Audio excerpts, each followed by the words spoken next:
نحمده ونصلي على رسوله الكريم اما بعد فاعوذ باللہ من الشیطان الرجیم بسم اللہ الرحمن الرحیم معزز حاضرین و سامعین السلام علیکم ورحمۃ اللہ وبرکاتہ۔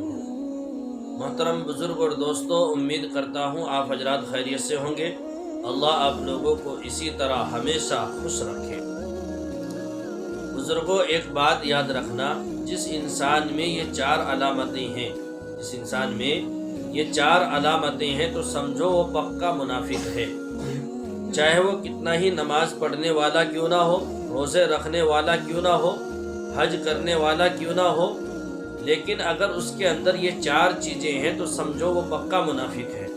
اور اگر ایک ہے تو 25% ہے، اور جب تک وہ اس چیز کو نہ چھوڑ دے اس وقت تک 25% منافق رہنے والا ہے۔ حدیث پاک میں آتا ہے کہ سب سے پہلی علامت منافق کی یہ ہے کہ جب وہ بات کرتا ہے تو جھوٹ بولتا ہے۔ جھوٹا انسان منافق کی علامت ہے، اور جب وعدہ کرتا ہے تو وعدہ خلافی کرتا ہے، یہ بھی منافق کی علامت ہے۔ اور جب اس کے پاس کوئی چیز امانت کے طور پر رکھی جاتی ہے تو خیانت کرتا ہے، یعنی امانت دار کے حساب سے رہنا چاہیے لیکن وہ اس چیز میں خیانت کرتا ہے، یہ بھی منافق کی علامت ہے۔ اور چوتھی علامت یہ ہے کہ کوئی بھی بات ہو جاتی ہے تو ترنت جھگڑے پہ اتر آتا ہے، اور جھگڑے کے اندر جو ہے نا اپنے آپے سے باہر ہو جاتا ہے، گالی گلوچ پر آ جاتا ہے۔ ایسا انسان بھی منافق ہے۔ اور یہ چار علامتیں عملی نفاق ہے میرے بزرگوں، عمل کے اعتبار سے تو انسان کو بچنا چاہیے۔ آج میرے بزرگوں جو ہے نا، انسان جو ہے عبادت بھی کر رہا ہے، جھوٹ بھی بول رہا ہے۔ آج انسان جو ہے روزے بھی رکھ رہا ہے، جھوٹ بھی بول رہا ہے۔ آج انسان حج بھی کر رہا ہے، دھوکہ دڑی بھی کر رہا ہے، وعدہ خلافی کر رہا ہے، جھوٹ پہ جھوٹ بول رہا ہے، صبح سے شام، شام سے صبح اس کی جھوٹ میں گزرتی ہے۔ حالانکہ حدیث پاک میں آتا ہے جب انسان جھوٹ بولتا ہے تو اس کے منہ سے بہت بری بدبو نکلتی ہے جو کئی سو میل تک دور تک جاتی ہے، اور جھوٹے انسان کا رزق اللہ تبارک و تعالی گھٹا دیتا ہے۔ تو میرے پیاروں، ہمیں چاہیے کہ ہم ایسی چیزوں سے اپنے آپ کو بچائیں، ورنہ آج میرے بزرگوں جتنے بھی اچھے ہم کام کر رہے ہیں، ظاہر طور پہ ہمیں لگتا ہے ہم اچھے کام کر رہے ہیں، لیکن یہ وہ اعمال ہیں جو ہمارے اچھے عملوں کو بھی ضائع کرا دیں گے۔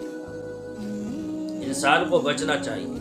بہت سے لوگوں کی عادت بن جاتی ہے، وہ بات بات پر گالی گلوچ کرتے ہیں، تو میرے بزرگوں یہ ایک مومن کی شان نہیں ہے کہ وہ ایک دوسرے کو گالیاں بکتا پھرے، بلکہ مومن کی شان یہ ہے کہ اس کے منہ سے غلط الفاظ ہی نہ نکلے اس کے منہ سے۔ تو میرے پیاروں، ہمیں چاہیے کہ ہم ان علامتوں سے اپنے آپ کو بچائیں، جتنا ہو سکے حتی الامکان کوشش ہو کہ جھوٹ نہ بولنا پڑے، اور ہم وعدہ خلافی ہرگز نہ کریں۔ اللہ کے نبی صلی اللہ علیہ وسلم کی حدیث ہے، العدۃ دین، وعدہ قرض کے برابر ہے۔ وعدہ تو ہم اگر کسی چیز پر وعدہ کریں تو ایسی چیز پر وعدہ کریں جس کو ہم نبھا سکتے ہیں، جس کو ہم پورا کر سکتے ہیں۔ بہت سارے لوگ جو ہے نا خوشی کے وقت جو ہے نا وعدے تو کر لیتے ہیں کہ بھائی میں آپ کو یہ چیز دوں گا، یہ کروں گا، وہ کروں گا، اور پھر بعد میں وہ چیز جو ہے نا نہیں کر پاتے ہیں۔ تو اس لیے ہم سوچ سمجھ کر کسی سے بھی وعدہ کریں۔ وعدہ خلافی یہ بہت بڑا جرم ہے، بات یاد رکھنا۔ ہم تو سوچ لیتے ہیں کہ چلو چاندو پینڈا چھوٹ جائے گا، پیچھا چھوٹ جائے گا، اس کو بول دیتے ہیں کہ بھائی فلاں تاریخ کو مل جاؤں گا، فلاں تاریخ کو دے ڈالوں گا، جو بھی رہے گا، لیکن میرے بزرگوں اس کا نقصان بہت بڑا ہے۔ تو اپنے آپ کو ان چیزوں سے بچائیں۔ دعا کریں کہ اللہ تعالی ہم سب کو اچھی باتوں پر عمل کی توفیق عطا فرمائے، اور بری تمام باتوں سے مولا ہم سب کی حفاظت فرمائے۔ دعا کریں کہ اللہ بیماروں کو شفا عطا فرمائے، صحت و تندرستی سے مالا مال فرمائے، اور اللہ ہم سب کو 5 وقتہ نماز پڑھنے کی توفیق عطا فرمائے۔ میرے بزرگوں، نماز بہت ضروری ہے انسان کے لیے۔ آج ہم چھوڑ دیتے ہیں چھوٹے چھوٹے کاموں کے لیے نماز۔ یہ مت سوچنا کہ جو ہے نا مجھے وقت نہیں ملا نماز پڑھنے کے لیے۔ اگر ایک وقت کی نماز ہماری چھوٹ رہی ہے، ہم یہ نہ سوچیں کہ ہمیں وقت نہیں ملا، بلکہ یہ سوچیں ایسی کون سی خطا ہم سے ہوئی جو اللہ نے ہم کو اپنے سامنے کھڑے ہونے بھی نہیں دیا ہے۔